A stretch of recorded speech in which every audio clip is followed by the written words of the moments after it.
திரு நெடுஞ்செழியன் அவர்களை நீங்க நிறைய பேர் பார்த்துருப்பீங்க, கேள்விப்பட்டிருப்பீங்க. அவர் ரொம்ப ரொம்ப எனக்கு தெரிஞ்சு ரொம்ப ஒரு பிஸியான பர்சன். அவர்கிட்ட வந்து ஒரு நேரம் வாங்குறதுன்றது ரொம்ப கடினமான ஒன்று. அவர் வந்து இன்னைக்கு இந்த நிகழ்ச்சியோட மிக மிக முக்கியமான நிகழ்ச்சி இப்ப அடுத்த ஒரு 1/2 மணி நேரம், இந்த 2 நாள் நிகழ்ச்சி.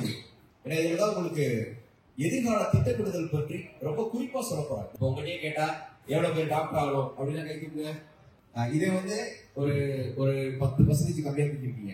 இதுல போய் 6ஆம் கிளாஸ்ல கேட்டா எவ்வளவு பேர் தூக்குவாங்க? எல்லாரும் தூக்குவாங்க, அது பாதி பேர் தூக்குவாங்க. சோ கொஞ்ச நேரம் ஆக தெரியும் இன்னும் ரொம்ப கஷ்டமா இருக்கும் போலயே அப்படின்னு. இந்த கேள்வியை காலேஜ் ஃபர்ஸ்ட் இயர்ல பேர் பண்ண முடியாது, கேட்க முடியாது. ஏன்னா அவங்க அடுத்தடுத்து மாறி போயிருப்பாங்க. இந்த மாதிரி இதெல்லாம் வந்து ஆசைகள். நான் வந்து டாக்டர் ஆகணும், இன்ஜினியர் ஆகணும், கலெக்டர் ஆகணும், ஆசைகள் தானே. ஆனா அது வந்து எப்ப வடிவம் பெறுது அப்படின்னா அதற்குரிய செயல்களை செய்கின்ற போது, சரியான முயற்சிகளை சரியான திசையில் மேற்கொள்கின்ற போது அந்த ஆசைகள் லட்சியமாக வெற்றியாக வடிவம். அந்த இதை கரெக்டான பார்த்து சொல்றவங்க வந்து ரொம்ப ரொம்ப குறைவு. சரியா? உங்க ஆசிரியர்கள்கிட்டயோ பெற்றோர்கள்கிட்டயோ ஒரு குழப்பெல்லாம் நீங்க அடிக்கடி கேட்க முடியும். ஆசிரியர்கள் மட்டும் குழப்பி இருக்காங்கன்னு தெரியல, ஆனா ரொம்ப கூர்ந்து பேசினா சொல்லுவாங்க. எனக்கு மட்டும் அப்ப யாராவது வழிகாட்டி இருந்தா நான் இந்நேரம் ஏதாவது உங்களுக்கே கேள்விப்பட்டிருப்பீங்க. அவன் சார் அடிக்கடி சொல்லுவேன் அப்படின்றாங்க. நிறைய ஆசிரியர்கள் பெற்றோர்கள் கண்டிப்பா சொல்லியிருப்பாங்க. எனக்கெல்லாம் அப்பெல்லாம் சொல்றதுக்கு சரியான நேரத்துல சரியான வழிகாட்டுதல் கிடைப்பதுன்றது ரொம்ப ரொம்ப முக்கியமானது. அது வந்து நிறைய பேர் வந்து அவங்களுடைய வாழ்க்கையில கிடைச்சிருக்காரு. ரொம்ப திறமையா இருந்தாலும் வழிகாட்டுதல், கைடன்ஸ் அப்படின்றது ரொம்ப முக்கியம். அதை வந்து ஒரு ப்ரொஃபஷனலா ஒரு தொழில் நேர்த்தியோடு செய்யக்கூடியவர் தான் திரு நெடுஞ்செழியன். அவரை இந்த நிகழ்ச்சிக்கு வரணும்னு சொல்ல சென்னையில இருந்து வந்திருக்காரு.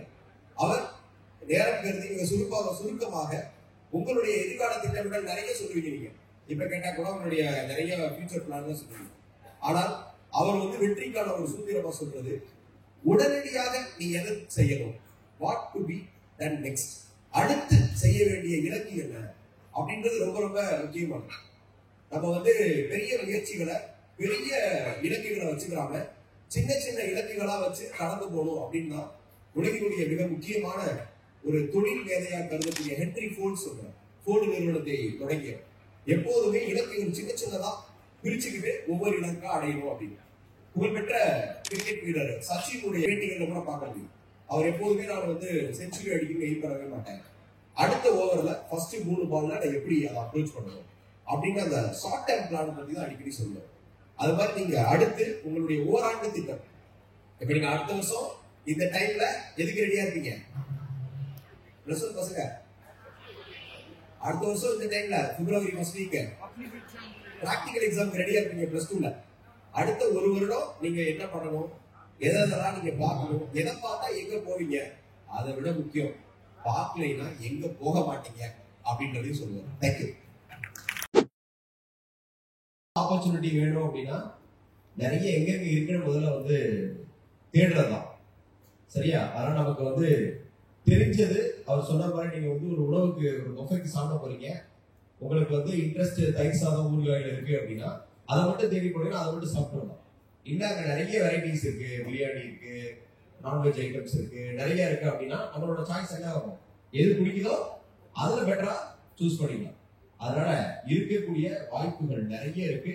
அந்த வாய்ப்புகளை தேடி உங்களுக்கான ஆர்வம் எதுல இருக்கோ அதை கண்டுபிடிங்க. இன்னொரு ரொம்ப முக்கியமான சொன்னார், நிறைய பேருக்கு எக்ஸாம் தெரியுது, ரிசல்ட் வந்ததுக்கு அப்புறம் அப்ளிகேஷன் போட தெரியல. இதுதான் பிராக்டிகல்.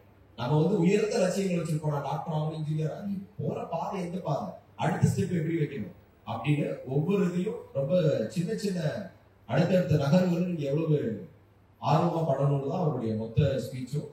நிறைய அவரோட இதை பத்தி யூடியூப்ல பார்க்கலாம்.